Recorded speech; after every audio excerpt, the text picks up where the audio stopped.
While many gods and goddesses are known to oversee specific areas of focus, it is important to remember that a few, if any, are simply known for a single role. This is just as true for Frigg as it is for any other deity. What she is no doubt best known for is her roles as both a wife and a mother. However, her influence far exceeds these functions that are defined by her relationship with someone else. Certainly, she can be sought for her wisdom on these important matters, and will offer superior guidance to be sure. She can be honoured for a diverse array of other strengths as well. She is a healer, a goddess of love, and in modern times she is seen as a goddess of hearth and home. These various aspects or roles are known through the lore as well as the personal experiences of those who honour her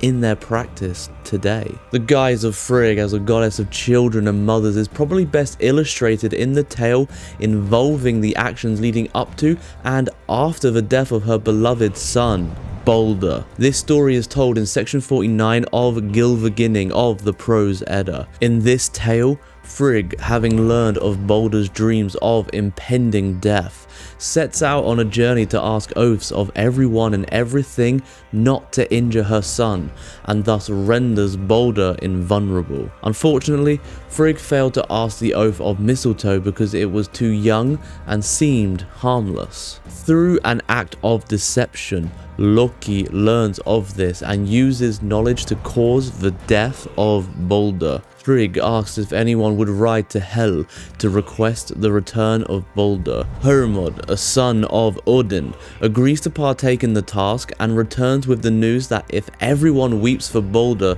then Hel agrees to his return. After learning this, the Aesir sent out messengers to ask that everyone weep for Baldr, and all agree. That is, except for the giantess, Thok, who many believe to be Loki in disguise. Because of this, Baldr is not allowed to return to Asgard. This story relates the extreme dedication of Frigg to her son, and illustrates the great sorrow that she endures at his eventual death. In an earlier source, the Second Merseburg Charm, we see an entirely different aspect. Here, she is part of a team of several goddesses that display magic to heal the horse of Baldr. It should be noted that her name is rendered Frigg in this tale, and many believe this to be the cognate with Frigg, despite its similarity to Freya. In this charm, she is said to be the sister of Volla, who is quite likely the same goddess known in the Norse sources as Fulla. In the Norse lore, Fulla is said to be the handmaiden of Frigg, who keeps all of Frigg's secrets. In the charm, it is with the addition of Odin, here Woden,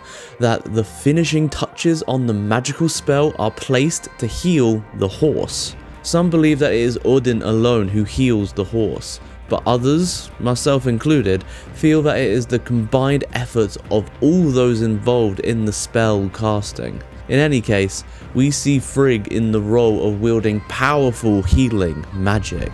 Send up prayers to Frigg and make an offering to her should you feel yourself in need of healing for either yourself or a loved one. Another key to understanding the areas of Frigg's influence comes from the days of the week and her name itself. In the West Germanic languages, notably English and German, the name for Friday comes from Day of Frigg. This is equivalent to the Latin name for Friday, Dies Venerus, meaning the day of Venus. Venus is, of course, known most prominently as being a goddess of love. This can easily lead one to relate Frigg to a role as a goddess of love. To bolster this identification, one only has to look at her name. The name Frigg itself is derived from the reconstructed Proto-Germanic Friggjo, meaning beloved wife. This in turn originates from Proto-Indo-European Plia, meaning beloved one, with the root pli translating as to love. So if we were to couple the connection with Venus and the meaning of her name, it is safe to assume a role linking Frigg with love. This should be seen as going far beyond simply romantic love, but love for a child, a friend, and yes, a spouse. So, pray to Frigg in matters pertaining to all aspects of love that come into your life. As we have seen, Frigg has many avenues of influence. Each one is well worthy of our devotion. However, she is quite often seen as a goddess of hearth and home. This does not necessarily play out specifically in the lore. However, again and again you will see those who equate this role with her. The hearth itself was seen not only as the physical center of the home, but the spiritual as well. Its fire warms the home and cooks the food, and its light illuminating the home. Spiritually speaking, it could be said to nourish spiritual development with its smoke, sending our prayers out to Asgard. Of course, its connection with the home is quite obvious,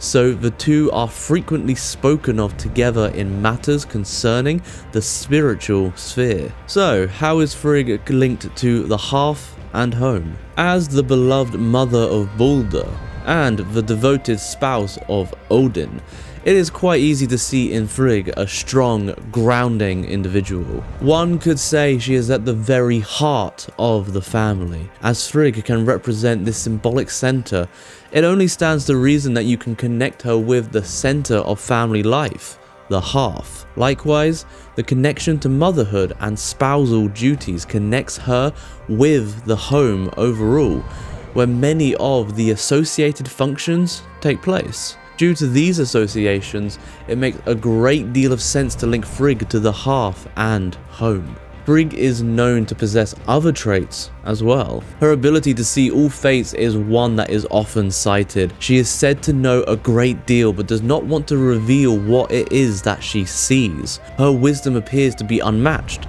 as the wise Odin is known to seek her counsel on occasion. Through these diverse roles, it is easy to see why Frigg was so important in the past and how relevant she can be today. There really is not much that she cannot be regarded to influence in our lives. You do not need to partake in some elaborate ritual to honor Frigg, though you certainly can choose to do so. It is because of this that some dedicate their work around the house to Frigg.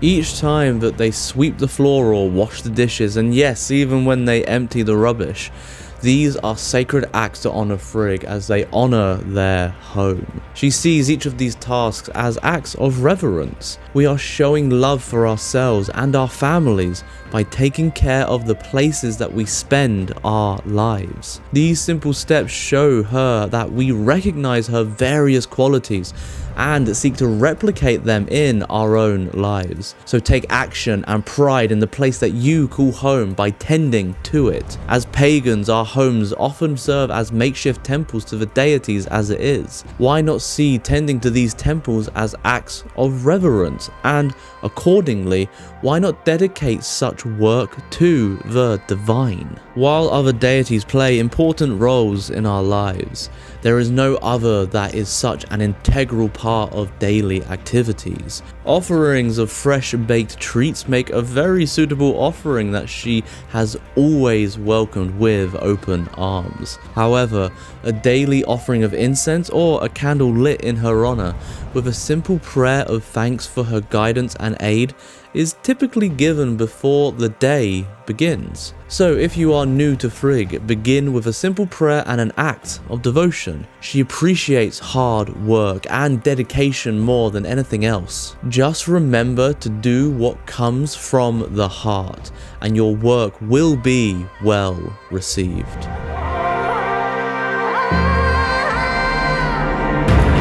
If you want to learn more about Frigg, then please take a look at our book, Pagan Portals Frigg by Ryan McLean, who also provided the words for this video. The Norse goddess Frigg is known to have influence over many roles. She is a goddess of marriage and children, but she is also a goddess of fate and cunning. Frigg is a goddess of domestic activities, and she is a goddess of healing. She is a goddess of both love and peace. As the Queen of Asgard, Frigg tends to a court of 12 handmaidens, each having their own distinct qualities. This introductory book examines Frigg's history, functions, relationships, and ways to honor her in our modern times. It's available from Moonbooks Publishing. This article first appeared on our blogging site, the Pagan Collective, the best place online for your fun pagan things.